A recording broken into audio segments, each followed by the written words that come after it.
नमस्कार, मैं रुचि प्रताप। सबसे पहले मैं इस महाग्रंथ महाभारत को नमन करती हूँ, जो मुनि वेदव्यास जी द्वारा रचित तथा भगवान गणेश जी द्वारा लिखित महाकाव्य है।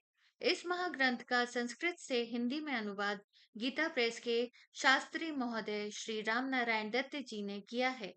प्रभु के आशीर्वाद और आप सबके अनुरोध पर इस महाग्रंथ का कुछ भाग नित्य प्रतिदिन पढ़ने की पूरी कोशिश करूंगी, जिससे यह महाग्रंथ समय पर पूर्ण हो सके। अब हम दूसरे अध्याय के 11वें भाग में शांति पर्व, जिसमें भीष्म पितामह द्वारा उत्तम धर्म का उपदेश आदि सुनेंगे। स्त्री पर्व के पश्चात 12वां पर्व शांति पर्व के नाम से विख्यात है। ये बुद्धि और विवेक को बढ़ाने वाला है। इस पर्व में कहा गया है कि अपने पितृतुल्य गुरुजनों, भाइयों, पुत्रों, सगे संबंधियों एवं मामा आदि को मरवा कर राजा युधिष्ठिर के मन में बड़ा निर्वेद दुख एवं वैराग हुआ।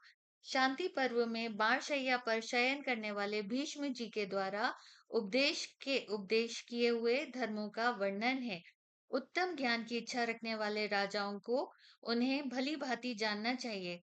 उसी पर्व में काल और कारण की अपेक्षा रखने वाले देश और काल के अनुसार व्यवहार में लगने योग्य आप द्वमों का भी निरूपण किया गया है, जिन्हें अच्छी तरह जान लेने पर मनुष्य सर्वज्ञ हो जाता है। शांति पर्व में विविध एवं अद्भुत मोक्ष धर्मों का भी बड़े विस्तार के साथ प्रतिपादन किया गया है। इस प्रकार यह 12वां पर्व कहा गया है, जो ज्ञानी जनों को अत्यंत प्रिय है। इस पर्व में 339 अध्याय हैं और तपोधनो इसकी श्लोक संख्या 14,732 है।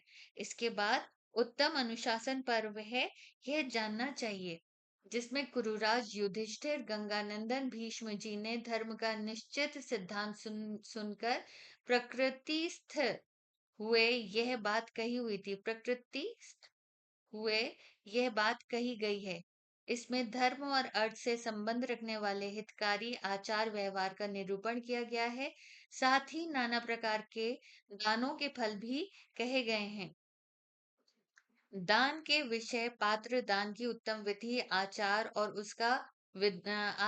उसका विधान, सत्य भाषण की पराकाष्ठा, गौ और ब्राह्मणों का महात्म्य, धर्मों का रहस्य तथा देश और काल, तीर्थ और पर्व की महिमा, ये सब अनेक वृत्तांत जिसमें भी वर्णित हैं। यह उत्तम अनुशासन पर्व है। इसी में भीष्म को स्वर्ग की प्राप्ति कही गई है। धर्म का निर्णय करने वाला यह पर्व 13वां है। इसमें 146 अध्याय हैं और पूरे 8,000 श्लोक कहे गए हैं। तदंतर 14वें अश्वमेधिक नामक पर्व की कथा है, जिसमें परम उत्तम योगी संवर्त तथा राजा मरुत का उपाख्यान है। युधिष्ठिर को सुवर्ण के खजाने की प्राप्ति और परीक्षित के जन्म का वर्णन है। पहले अश्वत्थामा के अस्त्र की अग्नि से दग्ध हुए बालक परीक्षित का पुनः श्री कृष्ण के अनुग्रह से जीवित होना कहा गया है। संपूर्ण राष्ट्रों में घूमने के लिए छोड़े गए अश्वमेध संबंधी अश्व के पीछे पांडु नंदन अर्जुन के जाने और उन उन देशों में कुपित राजकुमारों के साथ उनके करने का वर्णन है। पुत्र का धर्म के अनुसार उत्पन्न हुआ चित्रांगदा कुमार बभ्रुवाहन ने युद्ध में अर्जुन को प्राण संकट की स्थिति में डाल दिया था। यह कथा भी अश्वमेध पर्व में ही आई है। वहीं अश्वमेध महायज्ञ में नकुलोपाख्यान आया है। इस प्रकार यह परम अद्भुत अश्वमेध खिक पर्व कहा गया है। इसमें 130 अध्याय पढ़े गए हैं। तत्वदर्शी व्यास जी ने इस पर्व में 3,320 श्लोकों की रचना की है। तदंतर आश्रम वासिक नामक 15वें पर्व का वर्णन है, जिसमें गांधारी सहित राजा धृतराष्ट्र और विदुर के राज्य छोड़कर वन के आश्रम में जाने का उल्लेख हुआ है। इस समय धृतराष्ट्र को प्रस्थान करते देख सती साध्वी कुंती भी गुरुजनों की सेवा में अनुरक्त हो अपने पुत्र का राज्य छोड़ उन्हीं के पीछे पीछे चली गई। जहां राजा धृतराष्ट्र ने युद्ध में मरकर परलोक में गए, वे अपने वीर पुत्रों पौत्रों तथा अन्य राजाओं को भी पुनः अपने पास आया हुआ देखा। महर्षि व्यास जी के प्रसाद से यह उत्तम आश्चर्य देखकर गांधारी सहित धृतराष्ट्र ने शोक त्याग दिया और उत्तम सिद्धि प्राप्त कर ली।